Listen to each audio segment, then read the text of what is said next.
mais que chaque artiste, chacun de nous apprend de conscience que nous, ça. Alors, au Koufa, on a 30 ans, on a 40 ans, on a 50 ans. Mais après, il y a un jugement. Oui, ça m'a tué.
Occasion artistique, c'est dans le groupe de Nzonzing avec Major Bissadidi.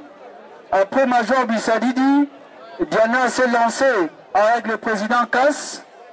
Après, elle est passée par le groupe Météo, le groupe Duce,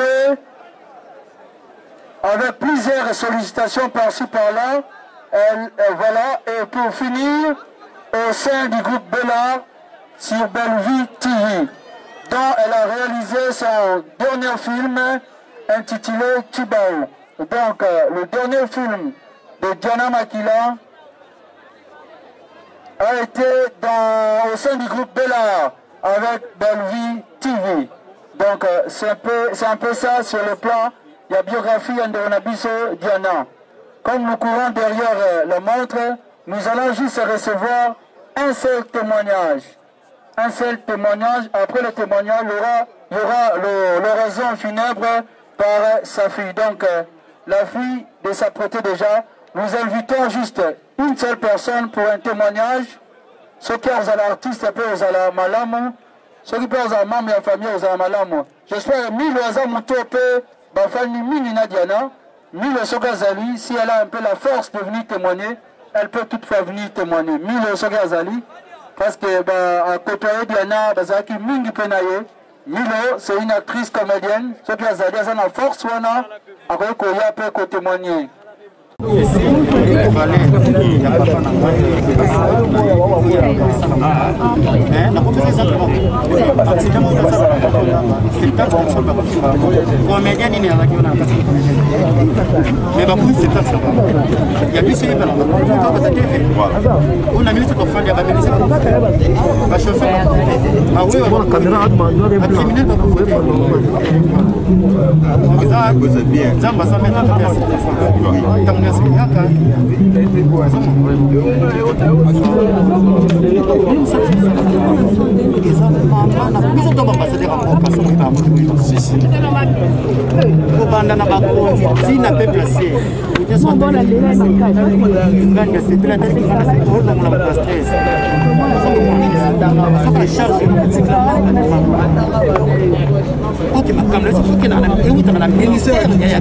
C'est ça.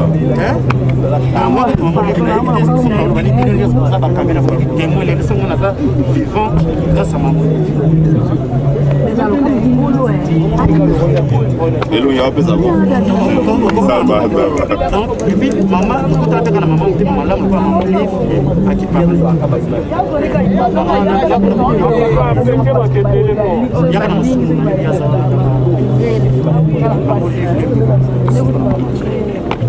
En tout cas, il y a mon toto sur il y a souka yango ça mon toto sur amena pamba te ado soki bazana kati ya cohésion bazana kati ya kondima.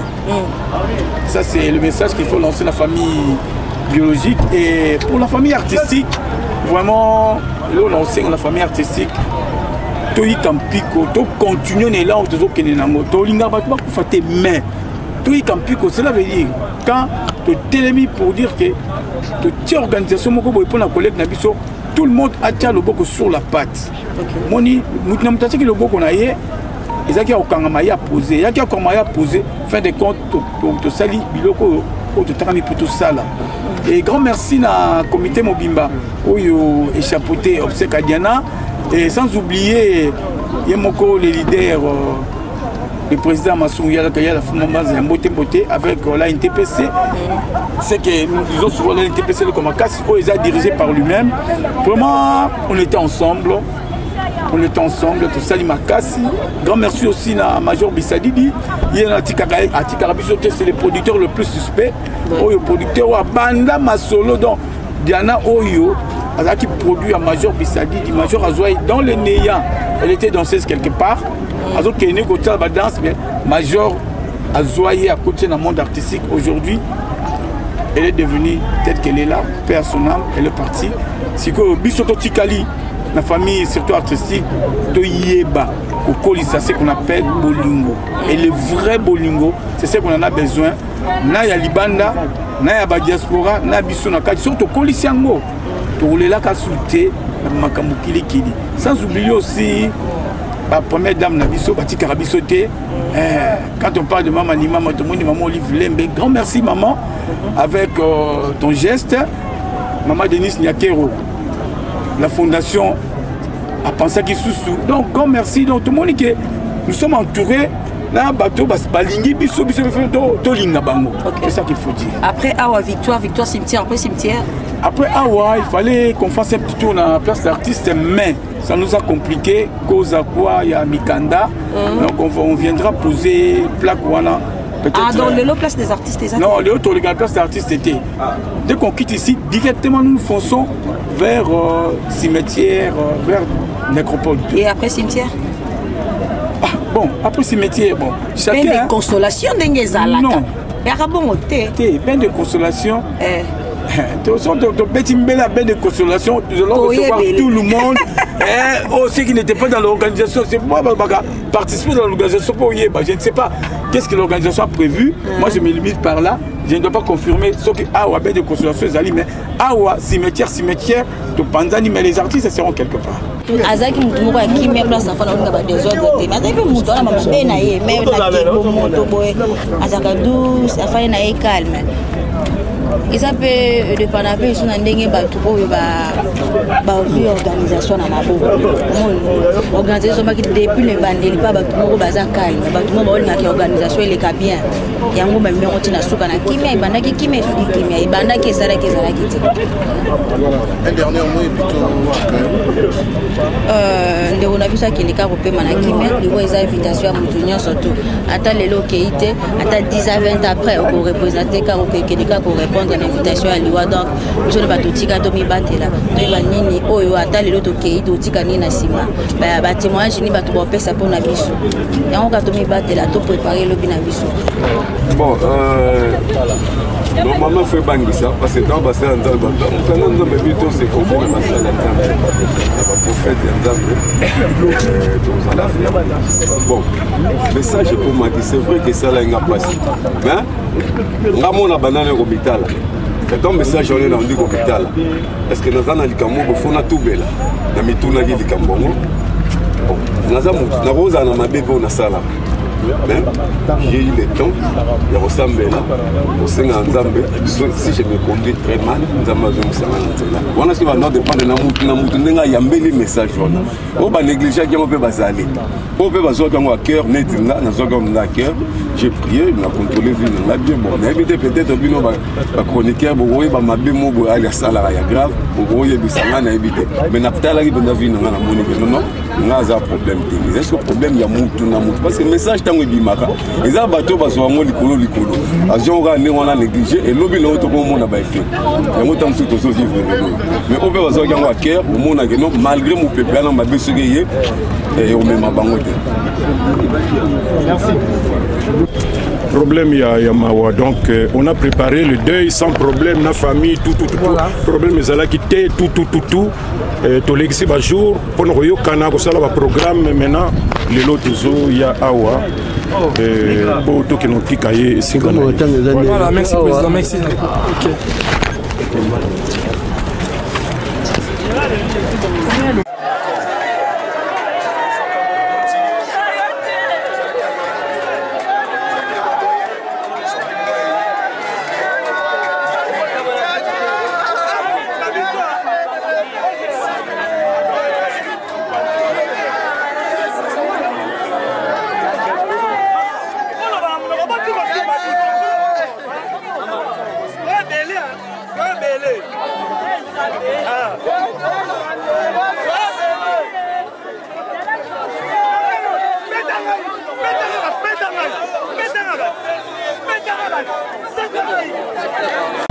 On va l'obiter, le Cameroun, on va l'obiter par ici. On a fait un cours de Cameroun, peut-être pour ma belle a été, on a trop beau. Donc, c'est quoi une relation avec fini à Zaïna Diane.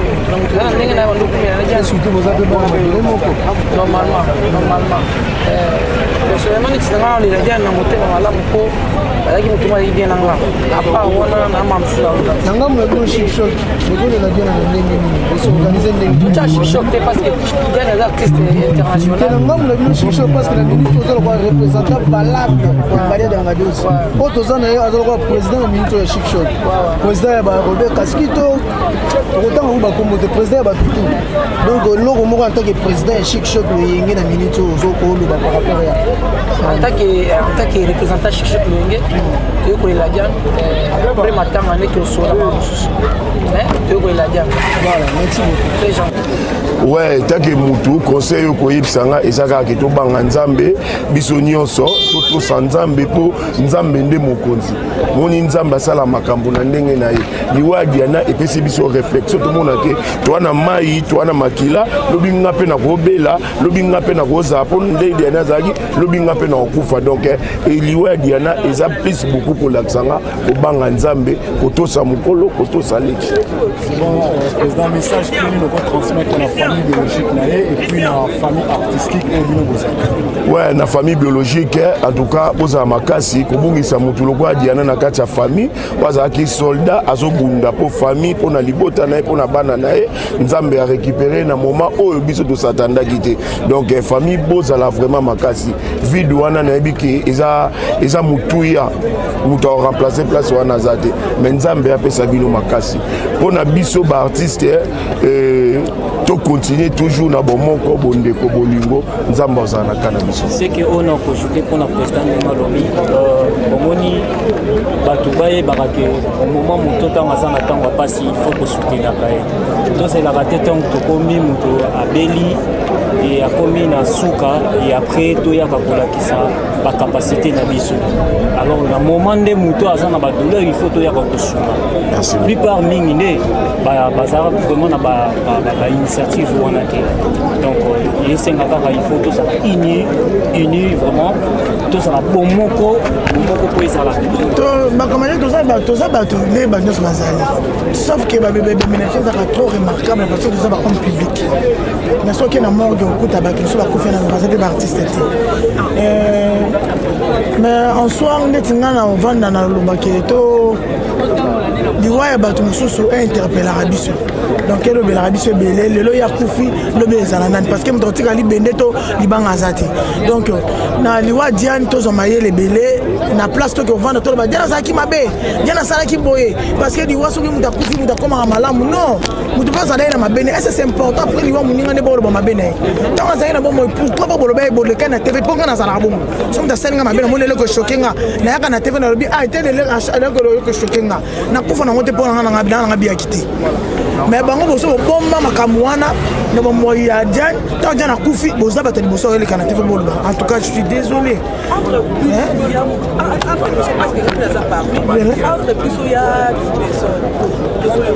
kasi on tama osala balayage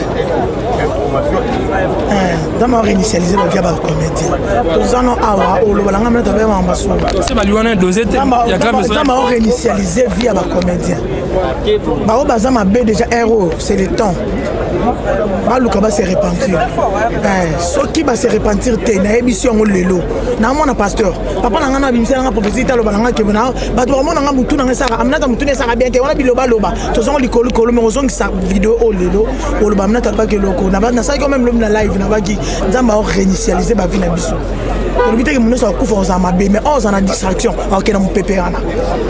Alors Star Aminata, pourquoi Liwa a trop dans le monde de la comédien? Ils ont fait trop de la comédie. On m'appelle l'équipe.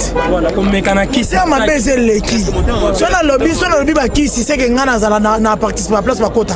Na tira moté mabe po na za parmi bato na mona ba matema mabe abatu na yebi ke muto azata msho mobile yebi ke o mobile mutu nanga. Mais olingi e mutasenga numéro de téléphone ozo boye ko pesa on dirait ça ozo linga mutu na OK. Azo linga ne mutu wana te saka pona asepela kana mutu na olinga no pete. Voilà. Donc mutu mabe za makasi na théâtre mona mutu c'est qui sorti na suke monani. Mais ça on doit te bloquer on dit matin. On dit matin donc ça la peine réinitialisation dans le sabilo. Voilà, tant que Star moi petit conseil na ba conférence ba conseil no tout ya boulot. Ça c'est un conseil on tolo ba tango yo. Tango do o moni que ça la mabe so le kana TV de roi 7e bagaro ba kina zaki lesbien. Ça la ngata na se. Wa mona mabe na ndenge ni nzoto ni moko. Oh, nzoto mutu ye moko le na ndenge ni mama. So mona bibisi secrétaire bango ça nanga ke bango mutu ye moko le kina TV ba kina zaki lesbien na tigi nanga. Yo so moni mabe lo le sepeli. Oui. Le père qui abla bibisa be baninga. Attends comment mutu te? Attends comment mutu te? O te o so ya linga ka yo saka mwasi na ye. Ta moninga mo mobile ya bongo ndi yo pe so ngamba yo pe so ngamba mwasi. Bango de balinga te se yo ye linga ti. Ko so ye linga mon internet o ba ke bango de balinga te. Amnata mo la première fois. C'est mo impossible. Voilà. Et là que je te kalenga mo libala mais very aussi là. So ça va programme en dernier après awa directement cimetière ou comment? Te photo que na place des artistes. Voilà.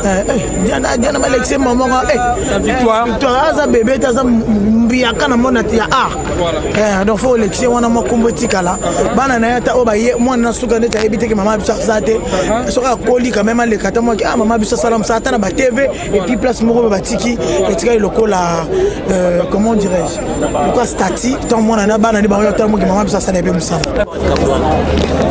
kwa mira na rolo bona le voler bande bona voler le bosso ezak baliwa na biso yebana po toza mpe ebele epuis toyebana ça c'est un donc oyo ayeba ye neti ata kufi ata bakufi sans au même moment bato baoyebana bango te biso toza toujours médiatisé yango wana et la deuxième des choses eza que monde oyo bitumba mpe komi ebele ekomi siko fo oyeba ozalaka na nani si le plan spirituel ozala na yesu masi ya nazareth obi ozalaka na nani obi ozala na motu te eza na bato mosusu aobundisa yo so akuti oza na eloko te aoboma yo aokitisa yo parce que wana protection te la meilleure donc c'est quoi le meilleur protecteur ou la meilleure protection c'est Jésus Christ Nazareth donc elongo wana oloba eza ke tozwa conscience ke tokufa tozwa mpena conscience ke tokufa tolenge la mingi papa attends sali 120 ans parce que la Bible dit waza le plus robuste au combattre à 120 ans mais même après 120 ans au kufara donc toi yebaki surtout on a bomo et ça te pour toi qui toko pour battre bana bambongo bana ba succès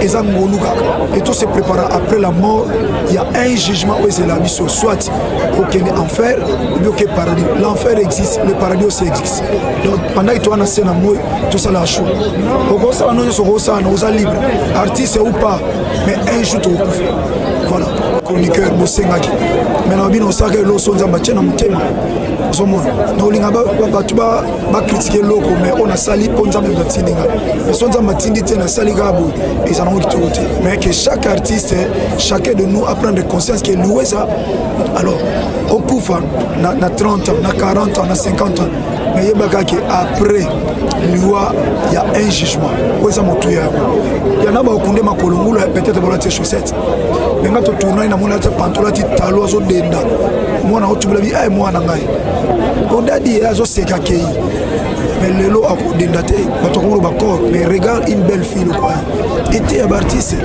na biso mibali na basi était à biso na bandeko ba na biso na bato presse était à biso même bino mo ta presse ba conflit pourquoi mutomto sa musala ni poza musani alia na musala na ye mais au bundisa muninga na raisonner donc voilà papa longa na osenga avec beaucoup de respect to sangana to za uni to sa musala na sincérité na amour et to lingana c'est vrai que ba combler aussi la na moté mais l'éternel dit rendra à chacun selon ses œuvres que le bon Dieu vous bénisse.